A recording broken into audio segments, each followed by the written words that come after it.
Welcome to my channel. Today I will show you how to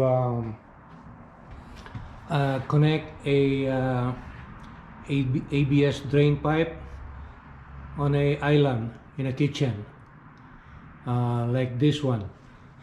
Since you have an island, you don't have a wall for your ventilation going up.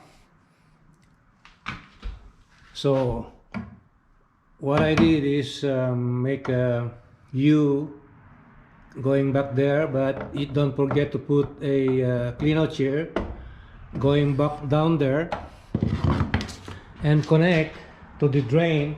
The drain is running towards there.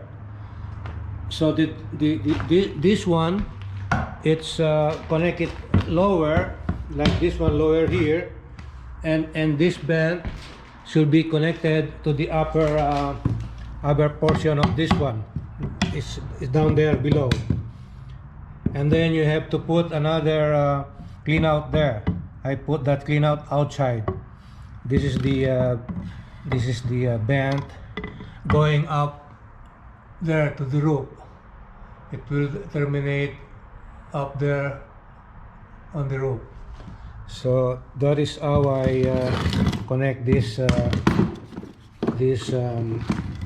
ABS drain pipe on the island there.